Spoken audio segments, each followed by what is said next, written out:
आप सबको जय मसीह की। आज के इस आत्मिक मनन में हम आप सबका स्वागत करते हैं। इससे पहले हम परमेश्वर की आराधना करें। हम बाइबल से वचन पढ़ेंगे। भजन संहिता 47 उसका 1 पद। हे देश देश के सब लोगों, तालियां बजाओ, ऊंचे शब्द से परमेश्वर के लिए जय जयकार करो। हालेलुया। बाइबल हमें बताती है परमेश्वर की जय जयकार करने के विषय में। आइए हम इससे पहले परमेश्वर की जय जयकार करें, तालियां बजाकर परमेश्वर की आराधना करें। हम प्रार्थना करते हैं प्रभु जी यीशु मसीह के नाम से इस समय आपके चरणों में आते हैं पिता परमेश्वर। हम ये प्रार्थना करते हैं जिस प्रकार आज की सभा को पिता हम शुरुआत करते हैं पिता प्रभु, हम प्रार्थना करते हैं इन देखने वाले लोगों पर पिता जो आपकी आराधना करते हैं, जो पिता आपका वचन को सुनते हैं पिता। हम प्रार्थना करते हैं होने दे पिता आपका वचन आज कार्य करने पास की आराधना इनको छूने पाए पिता। इस पिता पूरी सभा को तेरे हाथों में सौंपते हैं पिता। हम प्रार्थना करते हैं जितने लोग आज हमें देख रहे हैं, सुन रहे हैं पिता, उन सबके जीवन में पिता आप काम करना पिता। धन्यवाद करते हैं प्रार्थना सुनने के लिए, यीशु के नाम से मांगते हैं, आमीन। आइए परमेश्वर की आराधना करेंगे मिलकर। तुम दिल में ऐसा बस गए, जिंदगी भर के लिए राजा बन गए, जीवन में ऐसा काम कर गए, बाप मेरे शब्द मेरे जल्दी बन गए।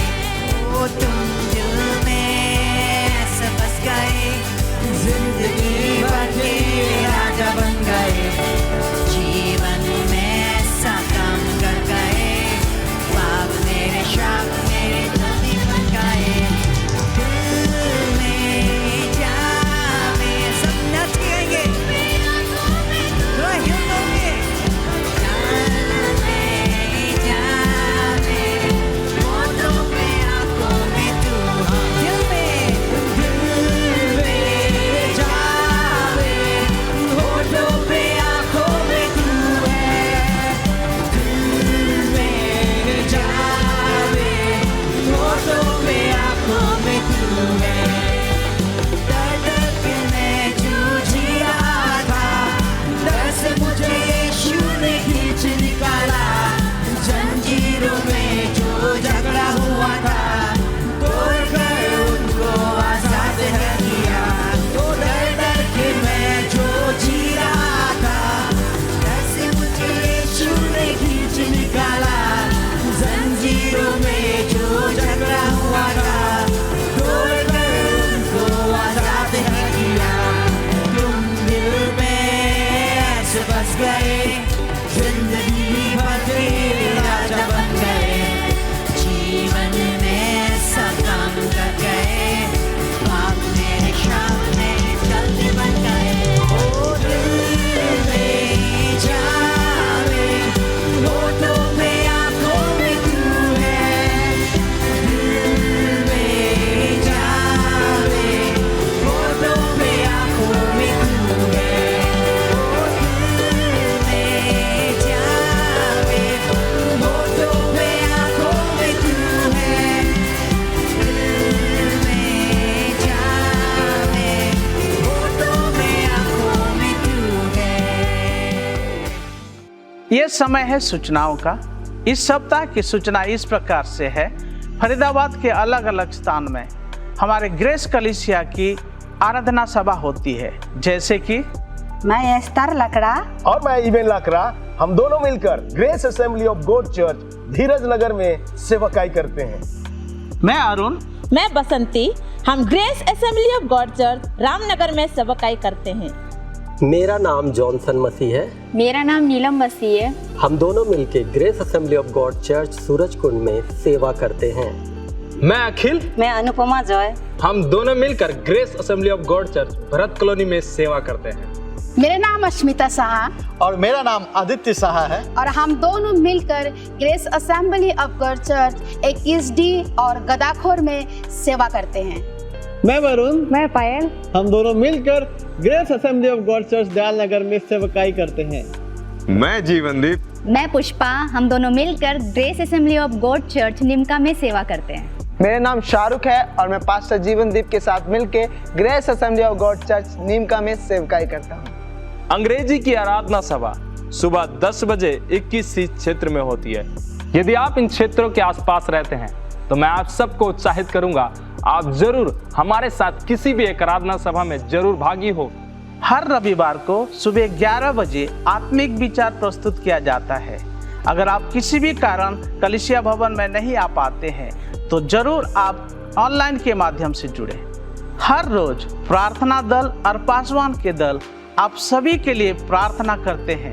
अगर आपके पास किसी भी प्रकार के प्रार्थना निवेदन है तो आप जरूर साझा करें ताकि हम आप सभी के लिए प्रार्थना कर सकें। हमारे शुक्रवार की प्रार्थना सभा को पूरे जून के महीने में स्थगित कर दी गई है। अधिक जानकारी के लिए आप अपने पासवानों से संपर्क करें। आने वाले 12 और 13 जून को YCF हो रही है। आप अपने बच्चों को उत्साहित करें ताकि इसमें शामिल हो सके। आज के लिए इतना ही।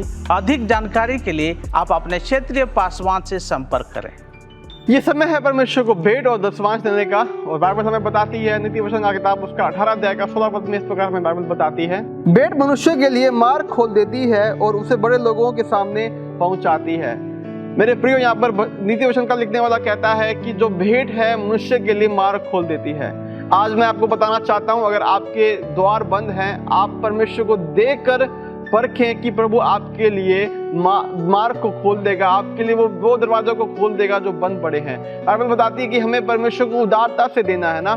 आइए हम परमेश्वर से प्रार्थना करें, अपना भेंट अपना दशमांश अपने हाथों में लें और प्रार्थना करें इसके लिए। प्रभु जी यीशु मसीह के नाम से हम आपके चरणों में आते हैं परमेश्वर पिता। प्रभु हम प्रार्थना करते हैं जो आज तेरे लोग तुझे भेंट और दशमांश दे रहे हैं, देने वाले हैं पिता प्रभु, हम प्रार्थना करते हैं उनके हाथों पर पिता परमेश्वर की कमाई में तेरी बरकत को बोलते हैं, तेरी आशीष को बोलते हैं पिता। उनके खत्ते पिता हमेशा भरे पूरे रहने पाए, ये हम प्रार्थना करते हैं पिता।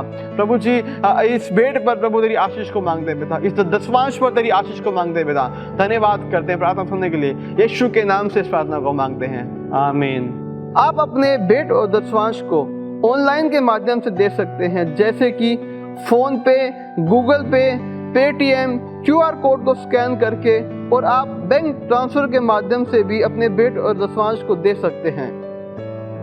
मैं आशा करता हूं कि आज के आत्मिक विचार में आपने आनंद उठाया होगा, प्रभु की आराधना किए होंगे। मेरे प्रियो, आइए ये समय रहेगा कि हम परमेश्वर के वचनों से सुने। मेरे साथ निकालिए मीका की पुस्तक, उसका 7 अध्याय, उसका 7 पद। ये वचन हमें इस चीज को उत्साहित करता है कि हम अपने परमेश्वर की ओर ताकते रहें। कई बार हम मनुष्य होने के नाते बहुत सारी चीजों को देखते हैं, बहुत सारी चीजों को निहारते हैं, पर आइए हम इस वचन को पढ़ते हैं और उसके बाद हम इस वचन से मनन करेंगे। परंतु मैं यहोवा की ओर ताकता रहूंगा, मैं अपने उद्धारकर्ता परमेश्वर की बाट जोता रहूंगा। मेरा परमेश्वर मेरी सुनेगा। प्रभु का वचन कहता है, मैं अपने यहोवा की ओर ताकता रहूंगा। मेरे प्रियो, हम अपने परमेश्वर की ओर ताकते रहे, चाहे वो हमारा दुख हो, चाहे हमारा खुशी हो, हम अपने परमेश्वर की ओर ताके, क्योंकि हमारा सृजनहार हमें सिखाता है कि हम उसकी ओर निहारते रहें। पर हम मनुष्य होने के नाते बहुत सी अपनी चीजों पर निहारते हैं, सांसारिक चीजों को निहारते हैं, पर परमेश्वर का वचन कहता है, मैं हर समय परमेश्वर को निहारता रहूंगा। और ये इजराइल के पतन के बारे में वचन बता रहा है। जब आप उसके ऊपर का वचन पढ़ेंगे, वहां लिखा है इजराइल का पतन था ये। हम कई बार मनुष्य होने के नाते अन्य चीजों को देखते हैं। मैं एक बात आपको बताना चाहता हूं, जो मैंने अपने जीवन में बहुत बार देखा है। कोई भी व्यक्ति यीशु के नाम से भीख नहीं मांगता, इसलिए नहीं क्योंकि वो मांगना पसंद नहीं करता, इसलिए क्योंकि परमेश्वर की ओर जो ताकते हैं, बाइबल बताती है परमेश्वर उनके मुंह को काला नहीं होने देता है। मेरे प्रिय, हम इस बात को समझे, क्योंकि प्रभु का वचन कहता है, मैं अपनी आंखें पर्वतों की ओर लगाऊंगा, मुझे सहायता वहीं से मिलती है जो इस आकाश का कर्ता और सृष्टि का करता है। हम मनुष्य होने के नाते कहीं अपनी आंखें मनुष्य के ऊपर तो नहीं लगा रहे। आइए आज के दिन हम अपने परमेश्वर की ओर ताके और उस उद्धारकर्ता की बाट जोते रहे, जिसने इस संसार में उद्धार लेके आया, जिसने इस संसार में, इस जीवन में उद्धार को लेके आया। हम उसकी बाट जोते रहे। प्रभु का वचन कहता है, मैं भोर में उठकर प्रभु तेरी बाट जोऊंगा। क्या हम मनुष्य होने के नाते, क्या हम मसीह होने के नाते उस परमेश्वर की भोर में बाट जो रहे हैं बैठकर, या नहीं? हमारे घुटने को हम सिखाए, यदि नहीं तो हम अपने जीवन को सिखाए, उस परमेश्वर के पास जाए, उसके कदमों में बैठे, उसकी बातों को सुने मेरे प्रियो, और दिन प्रतिदिन हम अपने परमेश्वर को ताकते रहे। प्रभु का वचन कहता है, जब उस वचन को आप मनन करेंगे, लिखा है, वो मेरा परमेश्वर जो मेरी सुनेगा, मेरी प्रार्थनाओं का उत्तर देगा। अवश्य हमारा परमेश्वर अनसुना नहीं करता हमारी प्रार्थनाओं का। बाइबल बताती है, जब इजरायली कराहने लगे परमेश्वर ने उनके शब्दों को सुनकर अपने कान को उनकी ओर फेर दिया। आज हमारा परमेश्वर आपकी विनतियों को सुनने के लिए खड़ा है। आज हमारा परमेश्वर हमारी प्रार्थनाओं को सुनने के लिए तत्पर है। पर क्या हम अपने परमेश्वर को पुकारते हैं या मनुष्य को पुकारते हैं? क्या हम अपने परमेश्वर को पुकारते हैं या अपने दुखों को पुकारते हैं? मैं एक बात बोलना चाहता हूं, मनुष्य आपको दिलासा दे सकता है, मनुष्य आपको दिलासा दे सकता है, ये नहीं होगा, हो जाएगा, सब ठीक हो जाएगा। पर परमेश्वर तसल्ली देता है। इस बात को हम समझे, इन दोनों में अंतर है। परमेश्वर दिलासा नहीं देता, परमेश्वर तसल्ली देता है। दिलासा उसे दी जाती है जो कि ये सब कुछ सही हो सकता है, हो जाएगा, पर तसल्ली वो है, ये हो गया है, आप मुक्त हो चुके हो। आज परमेश्वर आपको उन चीजों में रखना चाहता है। आज मेरा परमेश्वर हमें उन स्थानों पर रखना चाहता है। कहीं हम ऐसे तो नहीं मनुष्य की ओर देख रहे हैं। आइए मेरे प्रिय, इस बात को हम अपने जीवन को सिखाए, हम इस बात को अपने जीवन को बार बार सिखाए। जिस तरह दाऊद कहता है, हे मेरे मन परमेश्वर की आराधना कर। इस बात को हम बार बार अपने मन को सिखाए, हे मेरे मन इस बात को समझ, उस परमेश्वर की ओर ताकता रहे। यह उसकी स्तुति का गीत था। आज हम अपने मन को यह सिखाए कि हे मेरे मन परमेश्वर को ताकता रहे, परमेश्वर की बाट जोता रहे। भोर में दाऊद लिखता है, मैं भोर में उठकर प्रभु तुझे ढूंढूंगा। कहां मेरे प्रियो, कई बार हम अपने जीवन में इस स्थानों पर नहीं हो पाते हैं। क्या परमेश्वर हमें 4 बजे सोता हुआ पाता है या परमेश्वर हमें 4 बजे उठकर उसे ढूंढता हुआ पाता है? इन बातों को हम समझे। कहीं ऐसा तो नहीं हम उस सुबह की समय जहां परमेश्वर हमें मिलना चाहता है वहां हम सो रहे हैं। प्रभु का वचन कहता है कि आदम और हवा से परमेश्वर मिलने आया करता था, इसलिए क्योंकि वो उनसे मोहब्बत करता था। मेरे प्रियो, क्या आज मैं और आप परमेश्वर से मोहब्बत करते हैं? क्या मैं और आप अपने घुटने को परमेश्वर के प्रति लेके जाते हैं? इसलिए प्रभु का वचन कहता है, मीका की पुस्तक उसका 7 अध्याय उसका 7 पद, हमारे पतन हमारे जीवन के लिए नहीं बल्कि उस परमेश्वर की हम ताकते रहे, अपने उद्धारकर्ता की बाट जोते रहे हर समय। और बाइबल बताती है वो हमारी प्रार्थनाओं को सुनेगा, परमेश्वर हमारी अनसुनी नहीं करेगा। इस बात को हम समझे मेरे प्रियो। कई बार हम मसीह होने के नाते इस बात को नहीं समझते। हम मनुष्य के सामने हाथ फैलाते हैं, हम लोगों के सामने हाथ फैलाते हैं। आइए आज के दिन हम इस बात को सिखाएं कि हे मेरे मन परमेश्वर को देखता रहे। मेरे प्रियो, परमेश्वर आपके जीवन में उन आशीषों को लेकर आना चाहता है जो आज से पहले आपने नहीं देखी।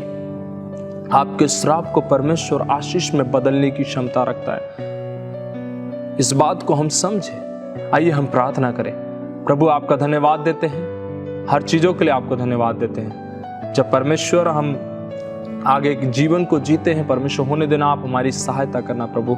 हम दिन प्रतिदिन प्रभु आपको देखते रहे प्रभु, दिन प्रतिदिन प्रभु हम आपकी बाट जोते रहे परमेश्वर। आप वो परमेश्वर हैं जो हमारी प्रार्थनाओं को अनसुनी नहीं करते बल्कि उसका उत्तर देते हैं परमेश्वर। जब भी हम आपको पुकारते हैं उसका उत्तर हाँ और आमीन में आता है परमेश्वर। आपका धन्यवाद देते हैं परमेश्वर। इस समय परमेश्वर इस बात को हम समझने पाए कि प्रभु हम हर दिन आपको देखने पाए प्रभु, हर दिन प्रभु हम आपकी ओर निहारने पाए परमेश्वर। खुदा होने दीजिए, आप हमारी सहायता करिए। प्रार्थना यीशु आपके मुबारक और मीठे नाम से मांगते सबने कहा आमीन आमीन। प्रभु आप सबको आशीष दे। हम फिर से अगले रविवार मिलेंगे एक आत्मिक विचार के साथ।